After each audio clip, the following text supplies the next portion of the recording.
Most new tenants start on an introductory tenancy, which lasts for 12 months. If you haven't broken any of the tenancy conditions during that time, you will be granted a secure tenancy. As a secure tenant, you will have a right to stay in your property long term. This is your home, and you must live in it as your main home. While you are a Wandsworth tenant, you won't be able to buy another property, either on your own or with somebody else, unless you get our written permission first. If there are going to be any long-term changes to the people who are living in your home, you must write and tell us within 28 days of the change. You will also need to tell your estate manager if you are going to be away from your home for more than 3 months, so we will know that you haven't abandoned the property. You need to make sure that you don't let your home become overcrowded by letting other people live or stay there. We will tell you how many people are allowed to live in your property. There are some important differences between introductory and secure tenancies, especially around subletting your home and taking in lodgers. No one is allowed to transfer, hand over or sublet the whole of their property. Introductory tenants cannot sublet any part of their property or take in lodgers.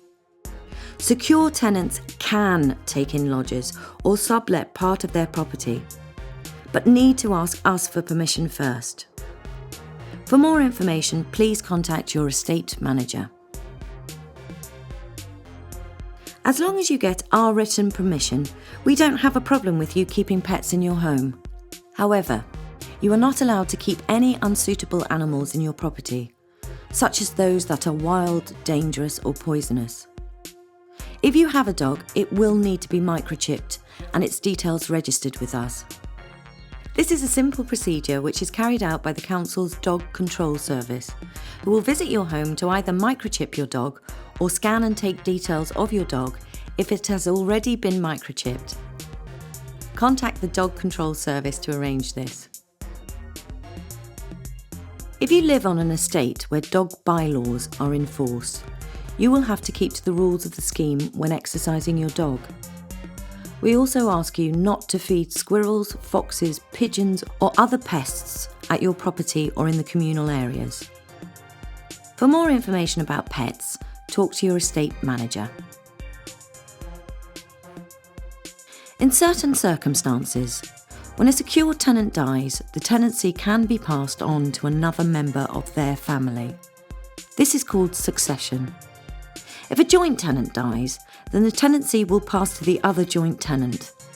If you have any questions about this, then please ask your estate manager.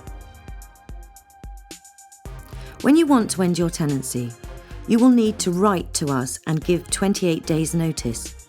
Your tenancy will finish on a Monday. When you move out, you will need to make sure that your property is empty, clean and in good condition.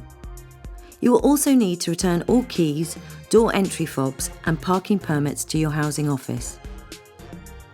If we have to end your tenancy because you or someone in your home has broken the tenancy conditions, we will give you 28 days notice in writing. However, if we are ending your tenancy because of nuisance or antisocial behaviour, we can start proceedings immediately. Some examples where we may have to end your tenancy are not paying your rent, causing a nuisance in the local area, violence or threats of violence, vandalising the property or allowing your home to be used for illegal purposes. For some tenants who are having difficulty keeping their tenancy, we provide tenancy support officers who we allocate to work with the tenants to get them back on track. These officers will assist tenants with accessing all the different kinds of help that is available to them. If you are thinking about moving, exchanging or buying your home, and you have a secure tenancy, then we have a number of schemes you may be interested in. There are schemes to help you move within the borough or out of the borough, including out of London. For more information on these schemes, contact our allocations and lettings section. There are also schemes to help you purchase a home of your own. You can find out all about these from our home ownership team.